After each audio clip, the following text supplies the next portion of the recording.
Is Uber stock a good investment for your portfolio? Uber Technologies is looking to acquire its food delivery rival, Grubhub. And this comes after a $2.9 billion loss for Uber as its ride-hail business dropped 80% as the COVID-19 hit around the world. But on the bright side, Uber Eats soared 54% because more people look to order food online as they were staying home on the lockdown. Now, Uber wants to expand on the division that made it the most buck during the lockdown, and it kind of made sense. And investors are excited about it, and that excitement showed in Uber's stock price on Tuesday once Wall Street Journal reported the acquisition rumor. Now the question is, would this acquisition really make Uber a buy right now? Could we see a pullback so that we can buy Uber stock at a lower price? Or will the price just go up from here? If it could go down, how low will it go? When should you take profit once you buy? And what type of investors should even consider Uber for their investment portfolio? You got questions and I've got answers. Today, I'm going to analyze the Uber stock from 5 points of my signature Invest Diva diamond analysis that analyzes every asset from 5 different points: fundamentals, technicals, market sentiment, your risk tolerance, and overall how it fits with your portfolio. Keep in mind that the Uber stock is not yet on my top long-term holds list that I share with our premium investing group or PIG members. And who am I? My name is Kiana Danial. I'm the founder of the Invest Diva movement and a 3-time author. If you'd like to get more updates from me, you know what to do. Subscribe to our channel, and I'd also totally appreciate it if you could like this video and share it with your friends so that you can help with our mission, which is to help and empower moms to take control of their financial future and make their money work for them. If you'd like to learn how you can join Invest Diva's Insider Club, make sure to open up a new browser and type in learn.investdiva.com/yes and register your spot for my next masterclass so that you can see how you can work with me and how I develop my investment strategies. You can join the masterclass after you watch this video. Now let's get to the Uber stock and analyze it so that we can see if it fits your investment portfolio.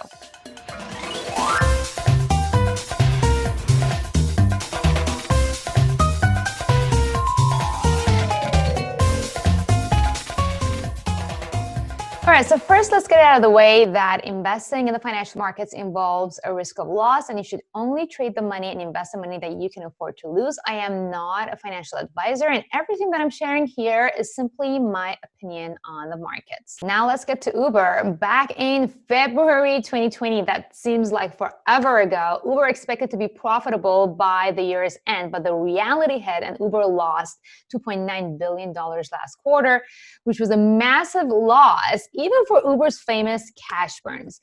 But even though gross bookings for Uber Eats soared 54%, Uber's ride-hail business plummeted 80% in April.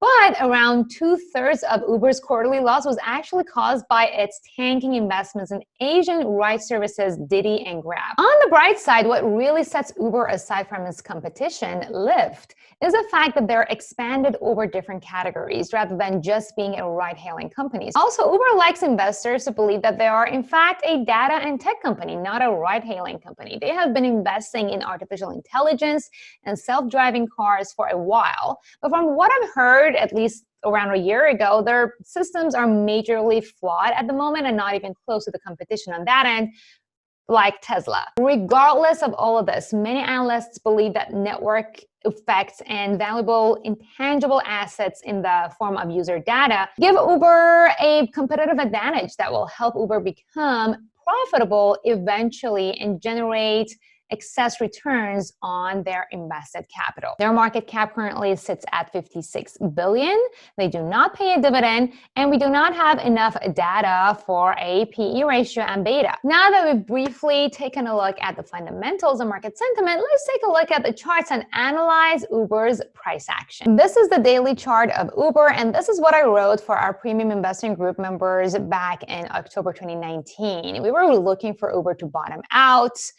And we actually were expecting a recession back then. And what I said was that in a recession, there could be a higher supply of Uber drivers. Obviously, at the time, we didn't anticipate that recession would come with a lockdown, that people would not take drivers. At the time, I was predicting that Uber may end up compensating their drivers even less, which means because there's going to be more supply of drivers, which meant that they could make more money. And for that reason, I shared that, in my opinion, a recession may not impact Uber as much. Now, I was right that a recession did not impact Uber as much, but the reason for that, and obviously the nature of the recession that hit us, has been different. What I did predict was Uber could actually go below 28, and it so did. Now let's take a look at the prices. This is the Ichimoku Cloud right here, which is my go-to indicator on the charts. I have drawn Fibonacci retracement levels from the downtrend that we saw after COVID-19 started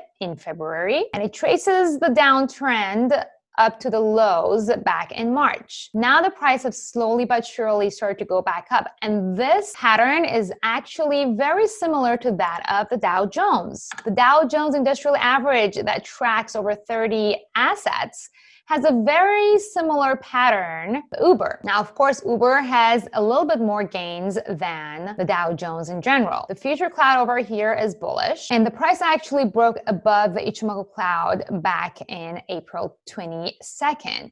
And normally what the cloud suggests is that after a break above it, we normally see a pullback, which we did, towards a 50% Fibonacci retracement level, which actually panned out exactly this time around. The upper band of the Ichimoku Cloud falls exactly on the 50% Fibonacci retracement level, and that acted as a support, and the price went up from there. Of course, the fundamentals and the acquisition rumors helped. From here, with the Ichimoku method, we normally see the price move up to the next Ichimoku retracement level, which in this case is 78% Fibonacci retracement level at 35. Of course, the recent highs still sit at 41. Right now, with all the excitement about the acquisition of Grubhub and their earnings already being passed, there's a good chance that we'll see the gains continue at least to one of these key resistance levels before we see a drop.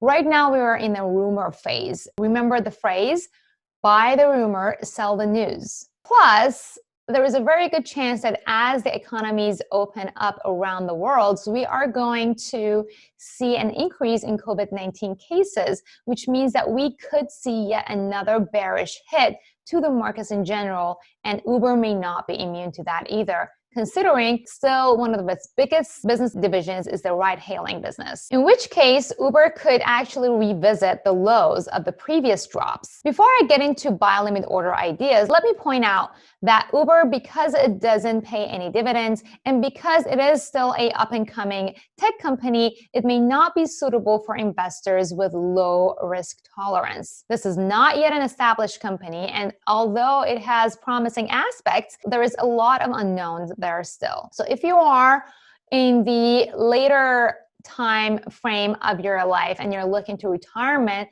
Uber may not be the suitable investment for your portfolio.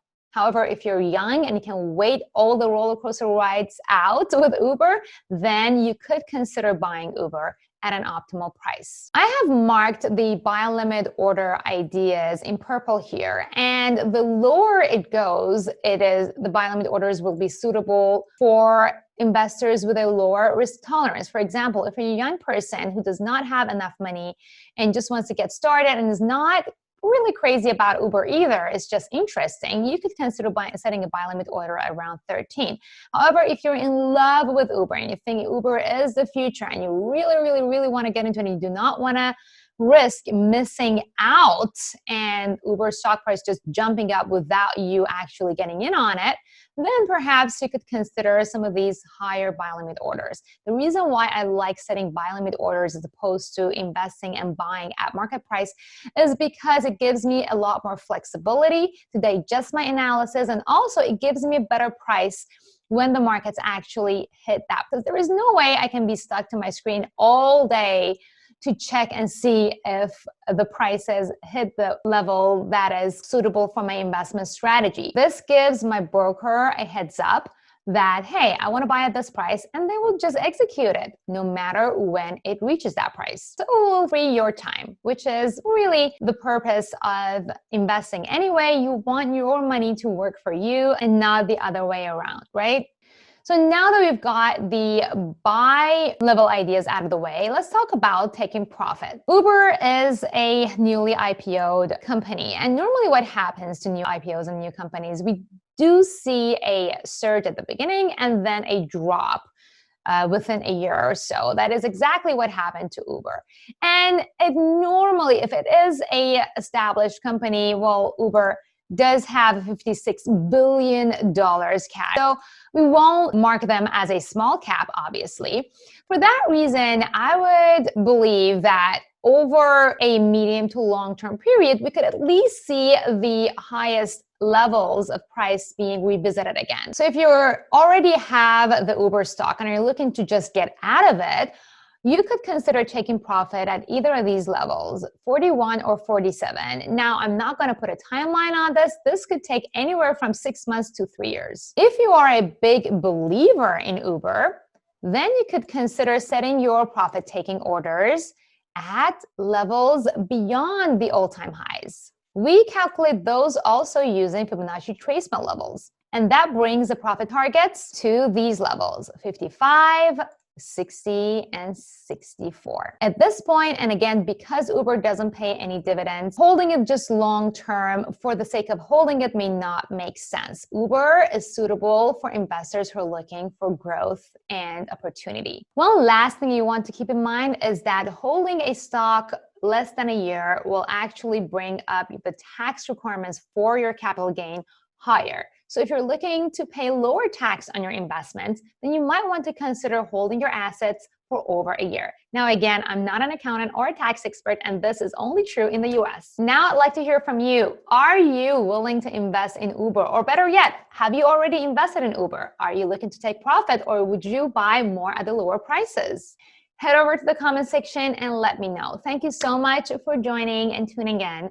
If you like this video, please like it, comment, and share it with your friends. And if you'd like to learn more about my investment methods, don't forget to open up a new browser and go to learn.investdiva.com/yes. I will add the link to this masterclass in the description area of this video as well. Hopefully, I will see you in the masterclass.